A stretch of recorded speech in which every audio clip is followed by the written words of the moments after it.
ನಮಸ್ತೆ ವೀಕ್ಷಕರೇ, ನೀವು ನೋಡ್ತಾ ಇದ್ದೀರಾ ಸೌತ್ ಟಾಕೀಸ್.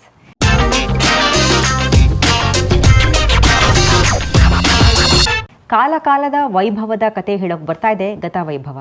ಈಗಾಗಲೇ ಬಿಡುಗಡೆ ಆಗಿರೋ ಟ್ರೇಲರ್ ಸಾಕಷ್ಟು ವಿಚಾರವನ್ನು ಎತ್ತಿ ಹಿಡಿಯುತ್ತೆ. ಇಷ್ಟು ದೊಡ್ಡ ಸಿನಿಮಾಗೆ ಹೊಸ ಹೀರೋನ ಕಾಸ್ಟ್ ಮಾಡೋ ನಿರ್ದೇಶಕರ ಧೈರ್ಯ ಮೆಚ್ಚಬೇಕು. ಟೀಸರ್ ಟ್ರೇಲರ್ ಎಲ್ಲ ಚೆನ್ನಾಗಿದೆ, ಸಿನಿಮಾ ಕೂಡ ಹೀಗೆ ಇರುತ್ತಾ? ಸಿನಿಮಾದ ಅಷ್ಟು ಟೈಮ್ ಲೈನ್ ಎಲ್ಲಿ ಕನೆಕ್ಟ್ ಆಗುತ್ತೆ ಅನ್ನೋದೇ ಎಲ್ರಿಗೂ ಇರೋ ಪ್ರಶ್ನೆ.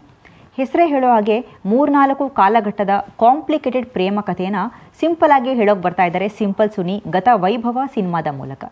ಈ ಹಿಂದೆ ಟೀಸರ್ನಲ್ಲೇ ಒಂದು ವಿಚಾರ ಕ್ಲಾರಿಟಿ ಕೊಟ್ಟಿದ್ರು. ಏನು ಅಂದರೆ, ಪ್ರೇಮಿಗಳು ಇಬ್ಬರಿಗೂ ಶಾಪ ಇರುತ್ತೆ, ಯಾವ ಯುಗದಲ್ಲೂ ಕೂಡ ನೀವು ಒಂದಾಗಬಾರ್ದು ಅಂತ. ಹಾಗಾಗಿ ಅದೆಷ್ಟೇ ಜನ್ಮ ಎತ್ತಿ ಬಂದರೂ ಕೂಡ ಅವರು ಯಾವತ್ತೂ ಒಂದಾಗೋದಿಲ್ಲ ಅಂತ. ಈಗ ಈ ಸಿನಿಮಾದ ಟ್ರೇಲರ್ ಬಿಡುಗಡೆ ಆಗಿದೆ. ದುಷ್ಯಂತ್ ಹಾಗೆಯೇ ಆಶಿಕಾ ರಂಗನಾಥ್ ಲೀಡ್ ರೋಲ್ನಲ್ಲಿ ಕಾಣಿಸ್ಕೊಂಡಿರೋ ಈ ಸಿನಿಮಾನ ಸಿಂಪಲ್ ಸುನಿ ನಿರ್ದೇಶನ ಮಾಡಿದ್ದಾರೆ.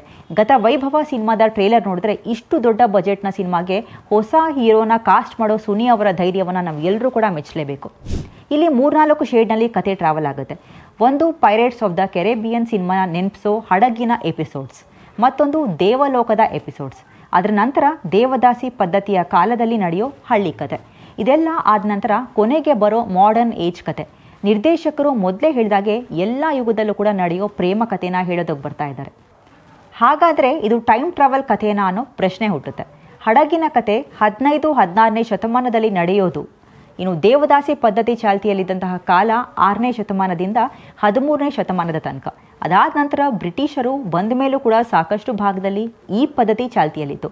1934ರಲ್ಲಿ ಬಾಂಬೆ ದೇವದಾಸಿ ಪ್ರೊಟೆಕ್ಷನ್ ಆ್ಯಕ್ಟ್ ಜಾರಿಗೆ ಬಂದ ಮೇಲೆ ಇದಕ್ಕೊಂದು ಪರಿಹಾರ ಸಿಕ್ತು.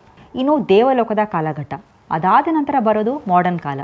ಸಿನಿಮಾದ ಅಷ್ಟು ಟೈಮ್ ಲೈನ್ನ ಕನೆಕ್ಟ್ ಮಾಡಿ ನೋಡೋದಾದರೆ ಮೊದಲು ದೇವಲೋಕದ ಕತೆ, ಅನಂತರ ಹಳ್ಳಿ ಕತೆ, ಅದಾದಮೇಲೆ ಹಡಗಿನ ಕತೆ, ಅದರ ನಂತರ ಮಾಡರ್ನ್ ಕತೆ ಬರ್ಬೋದು ಅನ್ನೋದು ನನ್ನ ಅನಿಸಿಕೆ. ಸಿನಿಮಾನ ಆರಂಭದಿಂದಲೂ ಕೂಡ ಪ್ರಮೋಟ್ ಮಾಡ್ತಾ ಬಂದಿರೋ ರೀತಿ ತುಂಬ ಯೂನಿಕ್ ಆಗಿದೆ. ಈಗಾಗಲೇ ಬಿಡುಗಡೆ ಆಗಿರೋ ಶಿಪ್ ಸಾಂಗ್ ಚೆನ್ನಾಗಿದೆ, ಹಾಡಿನ ಮ್ಯೂಸಿಕ್ ಪ್ಯಾಟರ್ನ್ ತುಂಬ ವಿಭಿನ್ನವಾಗಿದೆ. ಇನ್ನು ಟ್ರೇಲರ್ ಕ್ವಾಲಿಟಿ, ಪ್ರತಿ ಕಾಲ ಕೂಡ ತೋರಿಸಿರೋ ರೀತಿ ಚೆನ್ನಾಗಿದೆ.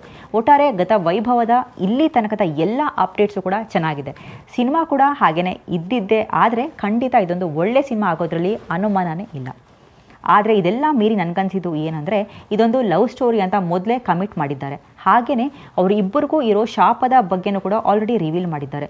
ಇದು ಯಾವುದನ್ನು ರಿವೀಲ್ ಮಾಡದೇ ಇದ್ದಿದ್ರೆ ಇನ್ನೂ ಚೆನ್ನಾಗಿರ್ತಾಯಿತ್ತು ಅನ್ನೋದು ನನ್ನ ಅಭಿಪ್ರಾಯ.